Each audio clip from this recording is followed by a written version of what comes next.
स्वागत है आपका मीमांसा ऑनलाइन एकेडमी पर। जी हाँ साथियों, आपके लिए हम लेकर आए हैं हिंदी व्याकरण सीरीज़, जिसका ये वीडियो नंबर 2 है। फर्स्ट वीडियो आपके लिए अपलोड हो चुका है जिसका नाम है पदबंध।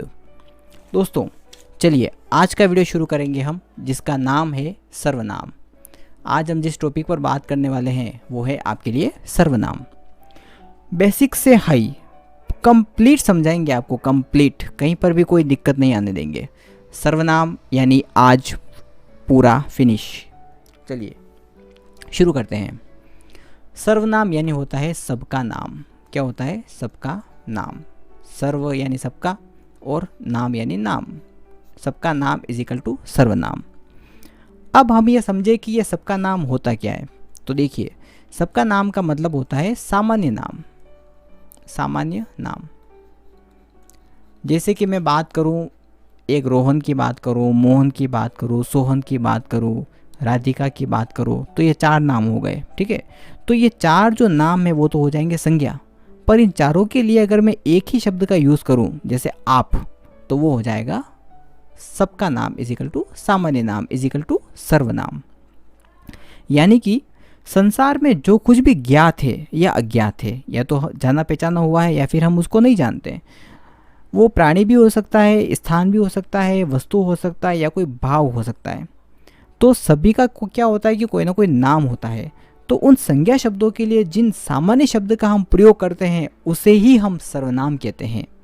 ठीक है, तो सर्वनाम का मतलब हो गया है यहाँ पे सामान्य नाम, यानी सबका नाम, फिक्स नाम है। जैसे कि कक्षा में मान लो 40 बच्चे हैं, तो 40 बच्चों के लिए मैं एक वर्ड यूज़ करूँगा आप, तो ये हो गया सबका नाम इज इक्वल टू सर्वनाम।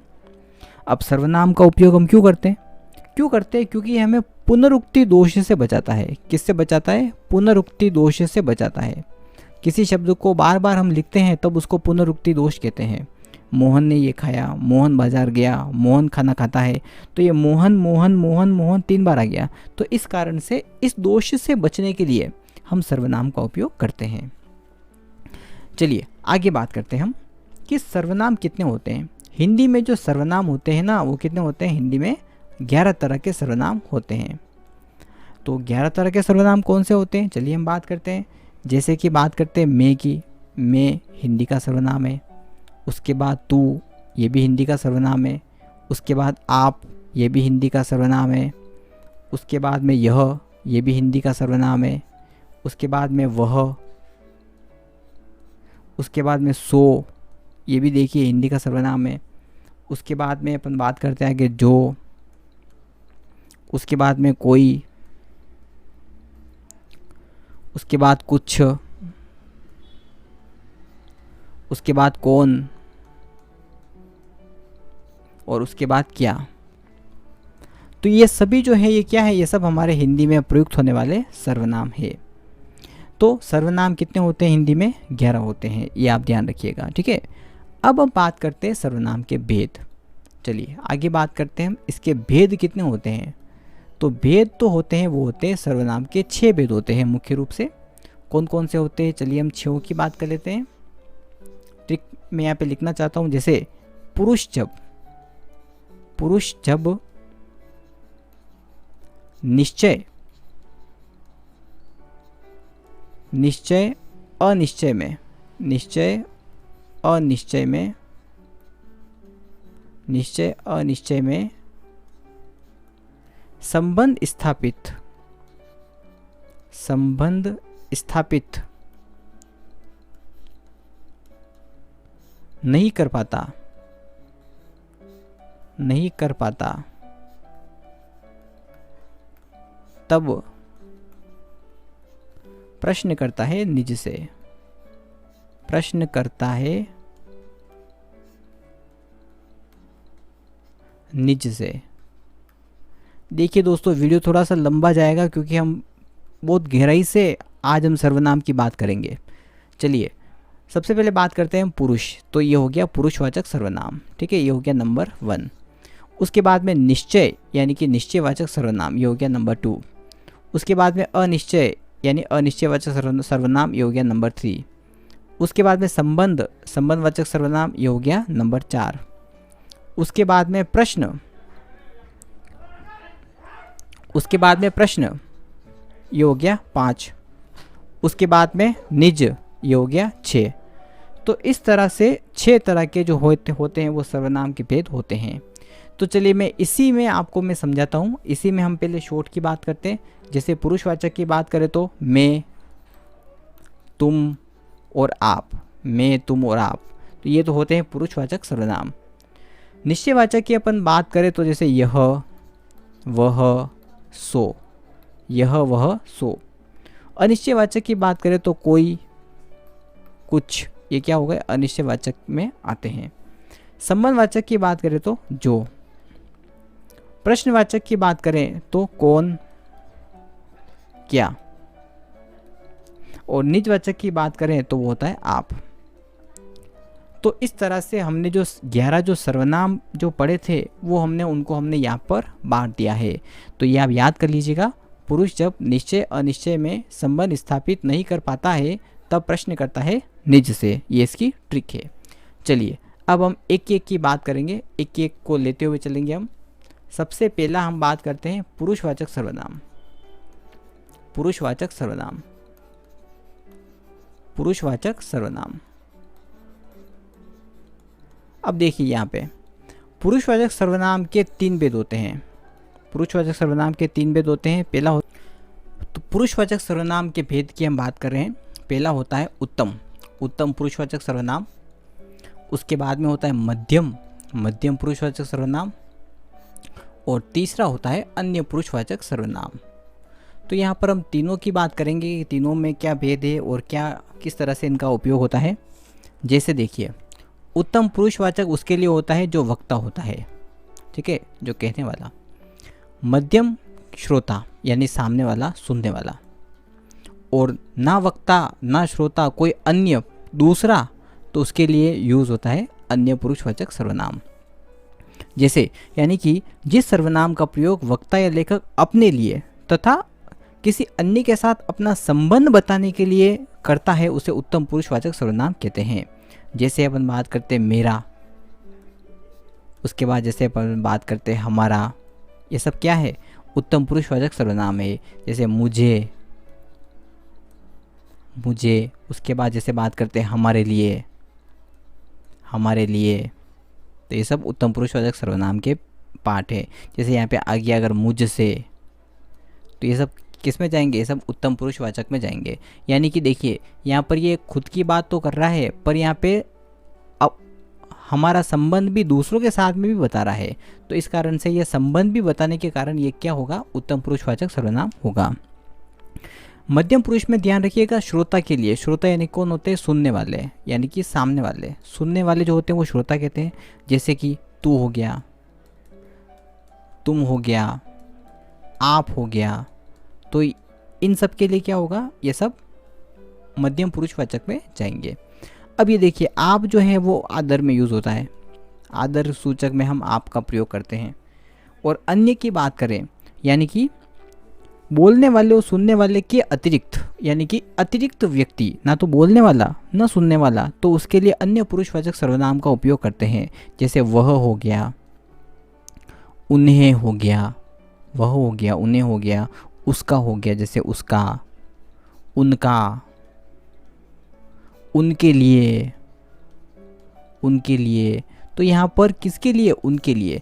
ना तो हम ना सामने वाला, कोई तीसरा व्यक्ति जहाँ पे आ जाएगा तो उसके लिए हम अन्य पुरुषवाचक सर्वनाम का प्रयोग करेंगे।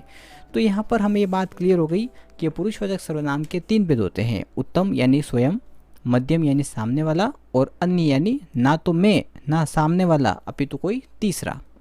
चलिए दूसरे की बात करते हैं हम। दूसरा होता है निश्चयवाचक सर्वनाम।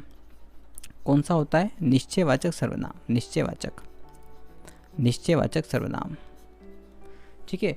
निश्चयवाचक में देखिए यहाँ पे ध्यान रखिएगा कि अगर कोई दूर है, दूर कोई वस्तु है या स्थान है तो उसके लिए हम यूज़ करेंगे वह, ठीक है। और अगर समीप है, अगर समीप यानी पास में है, अगर पास के लिए हम यूज़ करेंगे यह, ठीक है। जैसे कि इन पुस्तकों में मेरी यह है, तो यह तो अगर पास में है तो यह हो गई, और वह मेरा मकान है तो यहाँ पर हो गई, ठीक है। तो वहाँ पर वह जो है वो दूर के लिए यूज़ होगा। जैसे अपन यही बात कर सकते हैं, यही, ये भी निश्चयवाचक में आता है, यही हो गया। वहीं पर मैं जा रहा हूँ, ये तो निश्चित हो गया। इसी, इसी भी निश्चित में आता है, ध्यान रखिएगा आप, उसी, ठीक है।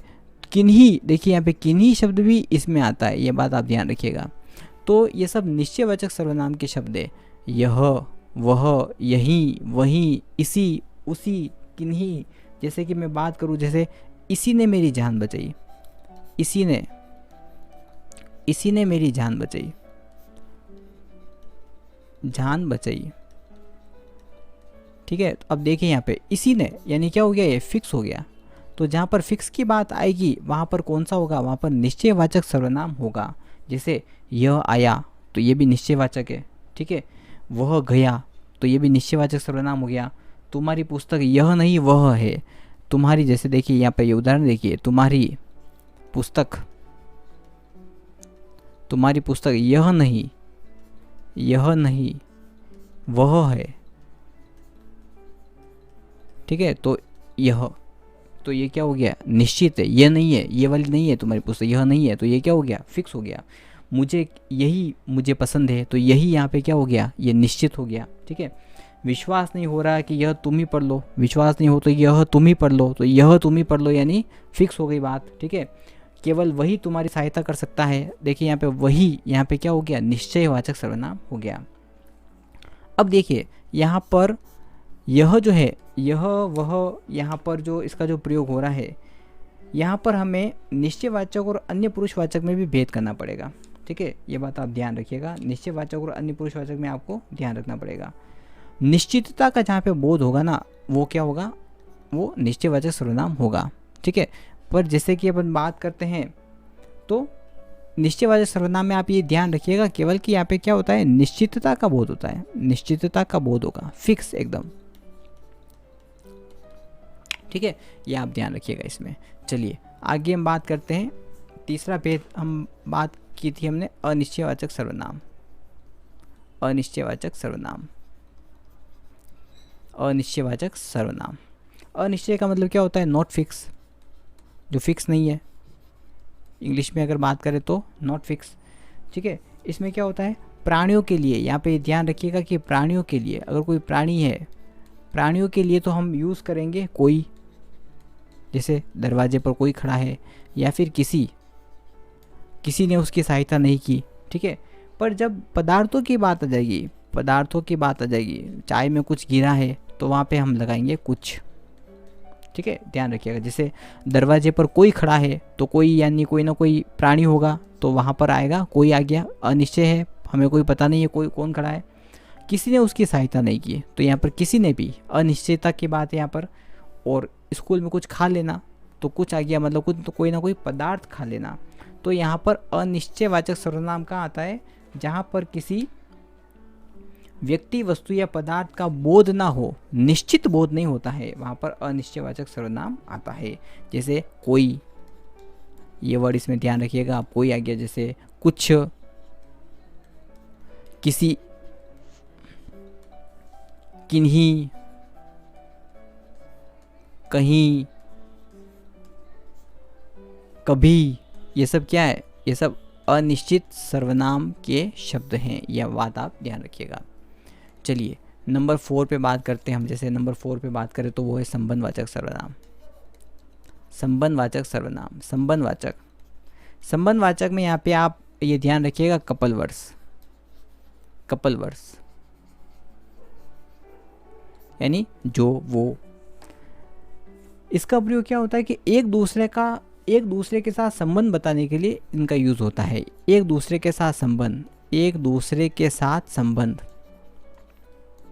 एक दूसरे के साथ संबंध बताने के लिए हम संबंधवाचक सर्वनाम का उपयोग करते हैं। यानी अन्य उपवाक्य में प्रयुक्त संज्ञा का सर्वनाम से संबंध बताने के लिए, एक उपवाक्य है उसका दूसरे से संबंध बताने के लिए जो सर्वनाम उपयोग किया जाता है उसको संबंधवाचक सर्वनाम कहते हैं। जैसे जैसी करनी वैसी भरनी, जो जाएगा वो पाएगा, तो यहाँ पे जो, वो आ गया। जैसे चढ़े थे वैसे उतरो, जिसकी लाठी उसकी भैंस, जैसे देखिए यहाँ पे एग्जाम्पल देखिए, जिसे भी देखता हूँ, जिसे भी देखता हूँ, जिसे भी देखता हूँ वही व्यस्त है, वही व्यस्त है। तो यहाँ पर जिसे, वही, ये दोनों क्या बता रहे हैं, इस उपवाक्य को और इस उपवाक्य को ये क्या कर रहे हैं, जोड़ रहे हैं। इस कारण से ये क्या हो गए, ये संबंधवाचक सर्वनाम में आएंगे। यह वही फिल्म है जिसे तुम देखना चाहते हो, जो प्रथम आएगा वही इनाम पाएगा, जितना गुड़ डालोगे उतना मीठा होगा, तेते पाँव पसारिए जेती लंबी सोर। तो ये सब जो है वो संबंधवाचक सर्वनाम के उदाहरण हैं। इसके बाद में बात करते हैं हम 5वें नंबर की बात करते हैं प्रश्नवाचक। प्रश्नवाचक सर्वनाम, प्रश्नवाचक सर्वनाम तो बहुत इजी है, क्वेश्चन मार्क, ठीक है। प्रश्न वाले जो हैं वो सब इसमें जाएंगे, यानी कि प्रश्न का बोध, सिंपल सी बात है यहाँ पे, प्रश्न का बोध, प्रश्न का बोध होगा वहाँ पे प्रश्नवाचक सर्वनाम आएगा। प्रश्न का बोध कैसे, जैसे कौन, कौन हो गया, क्या, किसे, कब, किसके लिए, किसके लिए। तो ये सब जो है वह किसको, ये सब यहाँ पर इस तरह से आएगा, ये आपको ध्यान रखना है। जैसे खाने में आप क्या लेंगे, व्रत के दिन आप क्या खाते हैं, तुम्हारी मुट्ठी में क्या है, पुस्तक किससे मंगाऊं, दरवाजे पर कौन है। तो इस तरह से बस यहाँ पे ये ध्यान रखना है कि व्यक्ति के लिए जब हम बात करेंगे तब उसके लिए तो हम कौन लगाएंगे, और वस्तु के लिए बात करेंगे तब उसके लिए हम क्या लगाएंगे, ठीक है। दरवाजे पर कौन आया है, तो ये तो हो गया प्रश्नवाचक। और खिचड़ी में क्या गिरा है, चाय में क्या गिरा है, खाने में आप क्या लेंगे, तो ये सब हो गया पदार्थ के लिए, वस्तु के लिए। तो यहाँ पे हम प्रश्नवाचक की बात भी कर चुके हैं। नेक्स्ट हम बात करते हैं, अंतिम है यहाँ पे, अंतिम और बहुत इंपॉर्टेंट है, निजवाचक। निजवाचक सर्वनाम। निज का मतलब होता है अपना, निज का मतलब क्या होता है, अपना, सेल्फ, इंग्लिश में आता है सेल्फ। सिंपल वे में समझे अगर, तो जहाँ per your self, my self आ जावे, your self, my self, are self, जहाँ पे आ जावे वहाँ पर आप ध्यान रखिएगा कि निजवाचक सर्वनाम होता है, यानी खुद के लिए। जैसे आ गया, मान लो आप आ गया, जैसे अपने आप आ गया, अपने आप शब्द आ गया जहाँ पे, जैसे स्वयं आ गया, जैसे निज आ गया, जैसे स्वतः आ गया। तो ये सारे शब्द आपको निजवाचक सर्वनाम में देखने के लिए मिलेंगे। जैसे अपने से बड़ों का आदर करना चाहिए, वह स्वयं आया था, मैं अपना काम स्वयं करता हूँ, मैं यह कार्य खुद कर लूँगा, खुद भी इसी में आएगा। यानी कि जब कर्ता काम करने के लिए खुद को ही प्रेरित करे तब वहाँ पे निजवाचक सर्वनाम आएगा। अब देखिए यहाँ पे कुछ एग्जाम्पल हम बात करते हैं जो हमें कंफ्यूज करते हैं। जैसे देखिए एक एग्जाम्पल है, आप यहाँ बैठिए, ठीक है, एक तो ये हो गया। उसके बाद है मैं आप चला जाऊँगा, मैं आप चला जाऊँगा, ठीक है। अब देखिए यहाँ पे ध्यान से देखिएगा, आप यहाँ बैठिए, तो ये आप की बात कर रहा है, यानी कि ये तो हो गया हमारा मध्यम पुरुषवाचक सर्वनाम, मध्यम पुरुष, क्योंकि यहाँ पे ये सर्वनाम की बात कर रहा है, ठीक है। पर यहाँ पे क्या हो रहा है, देखिए मैं आप चला जाऊँगा, आप यानी अपने आप चला जाऊँगा, स्वतः की बात हो रही है यहाँ पे, सेल्फ, स्वतः की बात होने के कारण इसका आंसर क्या बनेगा, निजवाचक सर्वनाम बनेगा। देखिए वाक्य में कंफ्यूज नहीं होना है आपको, जहाँ पर हमें पुरुषवाचक सर्वनाम की बात होगी वहाँ पर तो पुरुषवाचक सर्वनाम बनेगा, जैसे आप मध्यम पुरुषवाचक सर्वनाम है, पर ये आप यहाँ पे भी आ रहा है, तो यहाँ पे इस आप का मतलब निकल रहा है सेल्फ, इस कारण से ये इसका आंसर होगा निजवाचक सर्वनाम। चलिए और एग्जाम्पल करते हैं, जैसे ताकि और हमें क्लियर होगा। देखिए आप कहेंगे, आप कहेंगे तो बताऊंगा, तो बताऊंगा, एक एग्जाम्पल आपके सामने ये है, ठीक है। और एक और एग्जाम्पल देता हूँ मैं, बच्चा अपने आप चलने लगा, बच्चा अपने आप चलने लगा, बच्चा अपने आप चलने लगा। तो देखिए, आप कहेंगे तो बताऊंगा, यानी आप कौन, सामने वाला। तो यहाँ पर ये किस में जाएगा, मध्यम पुरुष में जाएगा, मध्यम पुरुषवाचक सर्वनाम में जाएगा। पर बच्चा अपने आप यानी सेल्फ, तो सेल्फ की जहाँ पे बात आएगी तो वहाँ पे कौन सा हो जाएगा, निजवाचक सर्वनाम होगा। कुल मिलाकर जहाँ पर आपको इंग्लिश वाले आप यानी कि यू का मतलब आप, जहाँ पे आपको आपका मतलब यू निकले तो वहाँ पे तो हो जाएगा आपके मध्यम पुरुषवाचक सर्वनाम। पर जहाँ पर आपका मतलब सेल्फ निकले, सेल्फ निकले, वहाँ पर हो जाएगा वो निजवाचक सर्वनाम होगा। ये बात आपको ध्यान रखनी है, ठीक है। तो मध्यम पुरुषवाचक में और निजवाचक में आपको कन्फ्यूज़न नहीं होना है, ठीक है। चलिए और बात करते हैं, आगे बात करते हैं अपन कि सर्वनाम जो होता है ना वो लिंग के आधार पर परिवर्तित नहीं होते, कभी भी नहीं होते। जैसे वह लड़की है, जैसे वह लड़की है, ठीक है, और वह लड़का है, ठीक है। तो ये तो स्त्रीलिंग है और ये पुल्लिंग है, पर दोनों के लिए सर्वनाम एक ही लगा यानी वह। तो इसका मतलब ये हुआ कि जो सर्वनाम जो होता है वो लिंग के आधार पर कभी भी परिवर्तित नहीं होता, वो कभी चेंज नहीं होगा, ठीक है। उसके बाद अपन बात करते हैं कि सर्वनाम का जो रूपांतर है वो पुरुष वचन और कारक की दृष्टि से होता है, इसमें लिंग भेद के कारण रूपांतर नहीं होता, ठीक है। ये बात आप ध्यान रखिएगा, ठीक है। सर्वनाम में कितने कारक होते हैं, सर्वनाम में 7 कारक होते हैं, ये बात आप ध्यान रखिएगा। सर्वनाम में कितने कारक होते हैं, 7 कारक होते हैं। कौन सा नहीं होता, तो इसमें संबोधन नहीं होता है, यह बात आप ध्यान रखिएगा। संबोधन इसमें नहीं होता, यहाँ से भी प्रश्न बहुत बार बना हुआ है। संबोधन नहीं होता, 7 ही होते हैं। पुरुषवाचक और निश्चयवाचक सर्वनाम को अगर हम छोड़ दें, 2 को अगर छोड़ दें, तो बाकी जो सर्वनाम है ना वो विभक्ति रहित बहुवचन में एक वचन के समान रहते हैं, ये बात आप ध्यान रखिएगा, ठीक है। अब जैसे अपन बात करते हैं कि बहुत सारे शब्द हैं, जैसे सर्वनाम में भी, जैसे आप हो गया, ये हो गया, वे हो गया, हम हो गया, ये सब बहुवचन के द्योतक हैं, पर इनका उपयोग एक वचन के लिए भी होता है। ये एक वचन के लिए भी आ सकते हैं पर बहुवचन के द्योतक है, ठीक है। और इन्हें इसी कारण से इनको आदरार्थ बहुवचन कहते हैं, इनको आदर सूचक शब्द भी कहते हैं, आदर सूचक बहुवचन, ये बात आप ध्यान रखिएगा। आदर सूचक बहुवचन, मान लो कभी पूछ ले आपसे कि आदर सूचक बहुवचन सर्वनाम कौन से हैं, तो आप ध्यान रखिएगा आप, ये, वे, हम और तुम भी, तुम जो है ये भी इसमें शामिल होगा, ठीक है। हम के साथ में हमेशा हम जैसे कि आप लगाते हैं, हम के साथ में हम आप भी लगा सकते हैं, ठीक है, आप लगा सकते हैं या तुम भी लगा सकते हैं हम। पर तू जो है वो थोड़ा सा अजीब लगता है, इसको अशिष्टता का द्योतक माना जाता है, ये बात आप ध्यान रखिएगा। सर्वनाम का प्रयोग एक वचन तथा बहुवचन दोनों में होता है, ये बात हमें पता ही है। सर्वनाम का प्रयोग जो है वो एक वचन और बहुवचन दोनों में होता है।